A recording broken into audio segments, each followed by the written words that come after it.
श्री शिवाय नमस्तुभ्यम। हर हर महादेव। महाराष्ट्र राज्य के जलगांव जिले के 40 गांव में गुरुजी पंडित प्रदीप मिश्रा जी द्वारा श्री प्रभु श्री राम शिव महापुराण कथा शुरू हो गई है।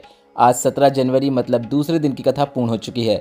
यह 5 दिवसीय शिव महापुराण कथा है जो कि 16 से 20 जनवरी 2024 तक आस्था और यूट्यूब के माध्यम से देखी जा सकती है। आज की कथा में गुरुजी ने 5 बिल्कुल नए उपायों की जानकारी दी है। इन उपायों को कब करना है, कैसे करना है, हम आपको इन उपायों को वीडियो के माध्यम से समझाने का प्रयास करेंगे। यह उपाय आप शीघ्र विवाह के लिए, मंगल विवाह के लिए, अपने बच्चों के लिए, अब वह बच्चे छोटे हों या बड़े हों, या फिर जीवन से कष्टों को दूर करने के लिए कर सकते हैं। सभी उपाय आज की कथा में गुरुजी ने बताए हैं। यह बिल्कुल नए उपाय हैं। आज 17 जनवरी श्री राम शिव महापुराण कथा में गुरुजी ने कुल 16 उपाय पत्र और उपयोगी जानकारियाँ दी हैं। सभी की जानकारी हम आपको इस वीडियो के माध्यम से देने वाले हैं। अगर किन्हीं कारणवश आपने आज की कथा नहीं सुन पाई है तो पूरी कथा का रास्ता तो आपको इस छोटे से वीडियो से प्राप्त होने वाला है।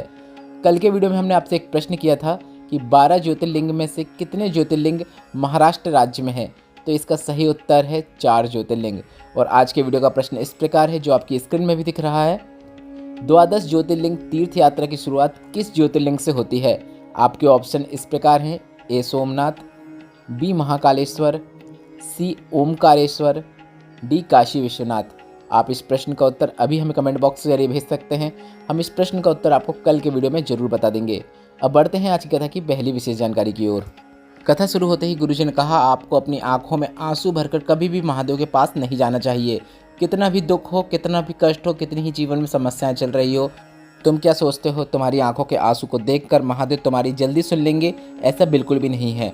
महादेव तुम्हारे आंखों के आंसुओं को देखकर तुम्हारी नहीं सुनते हैं, बल्कि भगवान का एक नियम है, तुम कहीं पर भी बैठकर दिल से अगर उन्हें पुकारते हो तो तुम्हें आंसू बहाने की भी जरूरत नहीं होती है।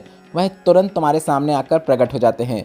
इसके बाद गुरुजी ने कहा, पर कुछ लोग ऐसे होते हैं जिनकी भक्ति इतनी प्रबल हो जाती है, उनका भगवान के प्रति विश्वास इतना दृढ़ हो जाता है कि जब वह भगवान के सामने आते हैं तो वह कुछ नहीं कहते हैं, उनके आंसू सब कह देते हैं।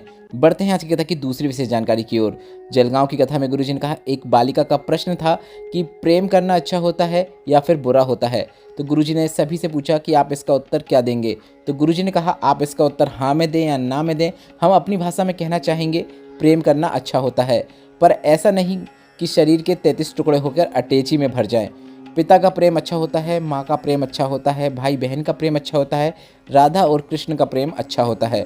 बढ़ते हैं आज की कथा की तीसरी विशेष जानकारी की ओर। गुरुजी ने कहा, हिंदू राष्ट्र बनाने से पहले हमें हमारे परिवार को एक करने की आवश्यकता है, क्योंकि कोई किसी का आदर नहीं कर रहा है, कोई किसी की बात सुनने को तैयार नहीं है, कोई किसी का सम्मान करने को तैयार नहीं है, कोई कहीं भाग रहा है, कोई कहीं भाग रहा है। ऐसे में आपको एक प्रयास करना चाहिए। सप्ताह में एक दिन आपको ऐसा निकालना चाहिए कि परिवार के सभी लोग, छोटे बड़े बच्चे, सभी एक साथ बैठकर भोजन करें और किसी का मुंह नहीं फूलना चाहिए। इस बात का आपको ध्यान रखना है।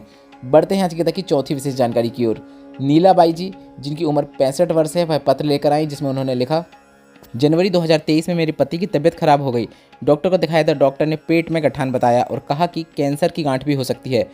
डॉक्टर ने ऑपरेशन की कहा और कहा ऑपरेशन के बाद गठान जांच के लिए जाएगी, पर शुगर ज़्यादा होने की वजह से ऑपरेशन में देरी हो रही थी। फिर एक हॉस्पिटल ने फ्री में ऑपरेशन किया। गठान जांच के लिए मुंबई गई और मुंबई से रिपोर्ट आई जिसमें कैंसर बताया गया। और इसके बाद डॉक्टर ने भी जवाब दे दिया कि कैंसर बहुत फैल चुका है, कुछ करना मुश्किल है।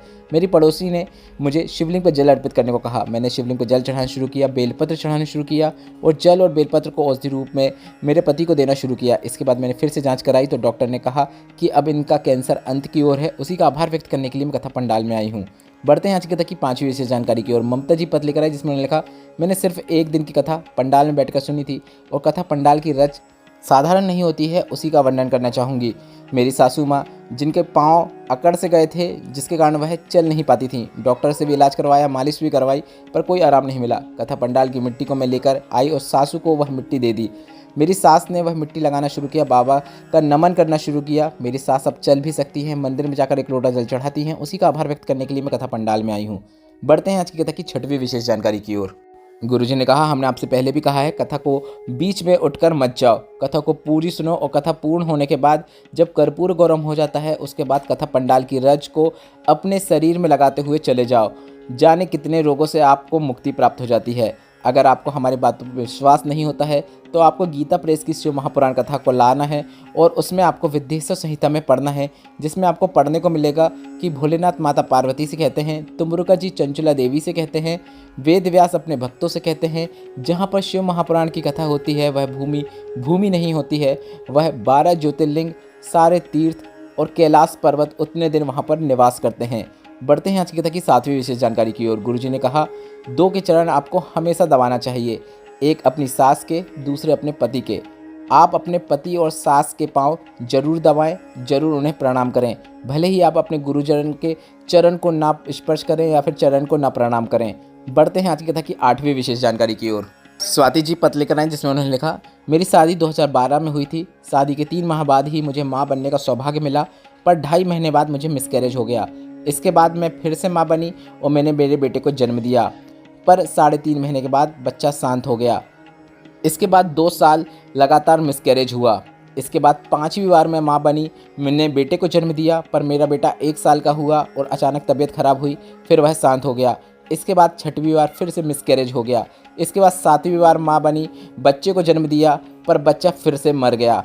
इसके बाद 8वीं बार मैं माँ बनी तो डॉक्टर ने सोनोग्राफी करके बताया कि तुम्हारे गर्भ में 2 बच्चे हैं, पर दोनों बच्चे मानसिक रूप से विकलांग हैं, इन्हें हटा दो। पर मैंने शिव पर भरोसा करके 1 लोटा जल शिवलिंग पर अर्पित करना शुरू किया। इसके बाद मुझे 6वें महीने में ही दोनों बच्चे हो गए। इतने कम समय में ऐसे नाजुक बच्चे, उन्हें वेंटिलेटर में रखना आवश्यक था, तो उन्हें वेंटिलेटर में रखा गया।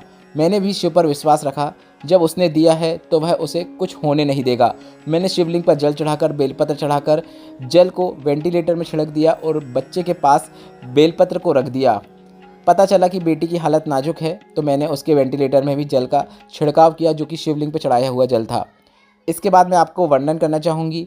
मेरे दोनों बेटा बेटी स्वस्थ हैं, अब वह बड़े हो चुके हैं। उसी का आभार व्यक्त करने के लिए मैं कथा पंडाल में आई हूँ।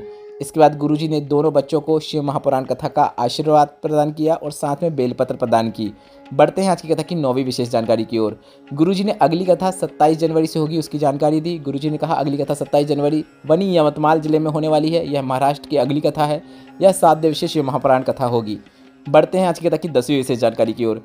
मीना जी पत्र लेकर आई जिसमें उन्होंने कहा, मेरी बड़ी बेटी का जो बेटा 9 वर्ष का है, उसे 1 महीने का था जब पीलिया हो गया और पता चला कि उसका लीवर ख़राब हो गया है। इसके बाद डॉक्टर ने ऑपरेशन की बोल दिया और हमने ऑपरेशन करवा लिया, पर लीवर ठीक नहीं हो पाया। इसके बाद डॉक्टर ने फिर एक और ऑपरेशन की बोला और खर्चा 25 लाख का बताया। इतना पैसा कहाँ से लाते हैं, हमारा इतना सामर्थ्य नहीं था। हमने शिवलिंग पर चढ़े हुए जल को बच्चे को देना शुरू किया और बच्चे को हम शिव महापुराण कथा सुनाते और पैसे जोड़ने में लग गए कि ऑपरेशन करवाएंगे। बच्चे के लिए सीहोर से जाकर रुद्राक्ष लेकर आए और रुद्राक्ष वाला जल शिवलिंग पर चढ़ाकर बच्चे को देना शुरू किया। इसके बाद बच्चे का चेकअप कराया तो डॉक्टर ने कहा कि ऑपरेशन की जरूरत नहीं है, बच्चे का लीवर कार्य करने लगा है। उसी का आभार व्यक्त करने के लिए हम कथा पंडाल में आए हैं। अगर आपने आज की कथा देखी होगी तो यह छोटा सा बच्चा जब गुरुजी ने इसे व्यासपीठ में बुलाया और इस व्यासपीठ के पास में आकर यह बच्चा जब खड़ा हुआ तो शिव महापुराण के प्रति इसका इतना लगाव था, शिव के प्रति इसका इतना विश्वास था कि उसकी आंखों से आंसू बह रहे थे। बच्चा तेजी से रो रहा था। उसको देखकर मुझे ऐसा अनुभव हुआ कि मेरी आंखों में भी आंसू आ गए। अगर आपको भी ऐसा अनुभव हुआ है, आप भी भावुक हुए थे, तो आप कमेंट बॉक्स के जरिए आप अपना अनुभव जरूर हमारे साथ साझा कीजिएगा। बढ़ते हैं आज की कथा की 11वीं विशेष जानकारी की ओर। गुरुजी ने कहा, कई लोग कहते हैं कि शिवलिंग पर चढ़ा हुआ पत्ता खाना चाहिए, तो इस पर गुरुजी ने कहा, शिव महापुराण कथा के उमा खंड में आपको पढ़ना है। वहाँ पर लिखा हुआ है, माता पार्वती मात्र 1 बेलपत्र का पत्ता खाकर जीवित रहती थी और उन्हें 1 बेलपत्र का पत्ता इतना बल प्रदान करता था कि उनके पूरे शरीर में ऊर्जा आ जाती थी। बढ़ते हैं आज की कथा की 12वीं विशेष जानकारी की ओर। गुरुजी ने कहा, कई लोगों को आपने देखा होगा कि वह जल चढ़ाते समय शिवलिंग का जो जलाधारी वाला भाग होता है उसे दबाते हैं, जैसे कि चरणों को दबाया जाता है। तो उसका क्या महत्व होता है, अब पहले आप वह समझ लीजिए। 3 जगह कौन कौन सी हैं। पहली जगह है गणेश भगवान और कार्तिकेय भगवान का जो स्थान होता है वह। दूसरा स्थान है माता अशोक सुंदरी का स्थान, जो गणेश भगवान और शरण कार्तिकेय भगवान के स्थान के बीच में होता है। और तीसरा स्थान है जलाधारी का गोल भाग, वहाँ पर। इन तीनों जगह पर स्पर्श करते हुए गुरुजी ने 3 बिल्कुल नए उपायों की जानकारी दी है, जिसे हम आगे की जानकारी में आपको बताने वाले हैं।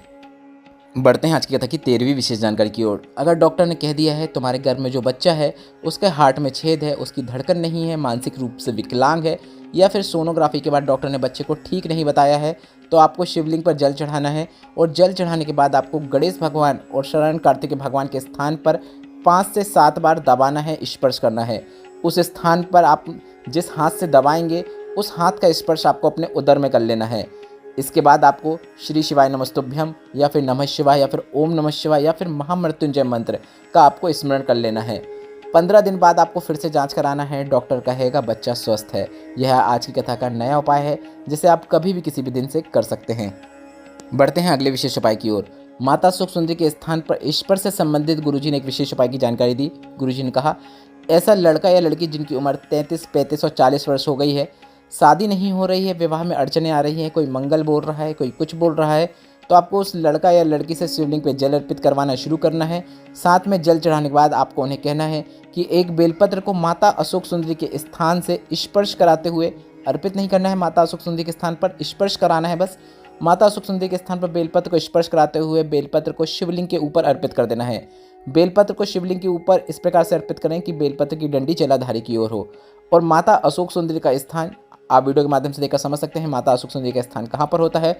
इस स्थान पर आपको स्पर्श करवाना है उस बालक या बालिका से और श्री शिवाय नमस्तुभ्यम या फिर नमः शिवाय या फिर ओम नमः शिवाय बोलते हुए उन्हें अपनी बात महादेव से बोल देना है, कामना कर लेना है।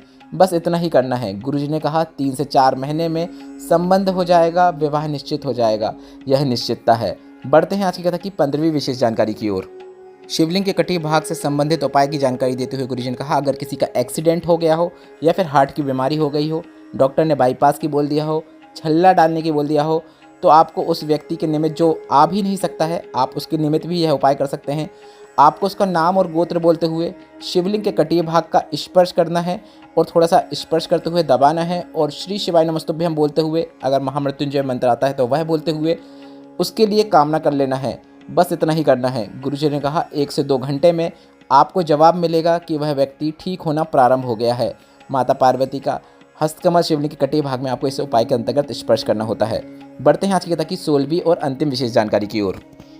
गुरुजी ने कहा, ऐसा बच्चा जो माइंड से विकलांग हो, बच्चा का हाथ पांव अच्छे से कार्य ना करते हो, हाथ पांव में तकलीफ हो, बच्चे का विकास नहीं हो रहा हो, बच्चे के मुंह से लार टपकती हो, बुद्धि कार्य नहीं करती हो, तो आपको उस बच्चे से शिवलिंग पर 1 लोटा जल अर्पित करवाना शुरू करना है, पर उसे गणेश भगवान और कार्तिकेय भगवान के स्थान पर भी स्पर्श करवाना है। ऐसा लगातार 2 से 3 महीने करने पर वह बच्चे के शरीर में, बुद्धि में आपको विकास देखने को मिलेगा। यह उपाय भी आप कभी भी किसी भी दिन कर सकते हैं। इस वीडियो में बताया गया उपाय से संबंधित अगर अभी भी आपके मन में कोई प्रश्न है तो वह प्रश्न आप कमेंट बॉक्स के लिए पूछ सकते हैं। मेरे द्वारा दी गई जानकारी अगर आपको थोड़ी सी भी उपयोगी लगी हो तो इस वीडियो को लाइक करके कमेंट बॉक्स में हर हर महादेव जरूर टाइप कीजिएगा। श्री शिवाय नमस्तुभ्यम। हर हर महादेव।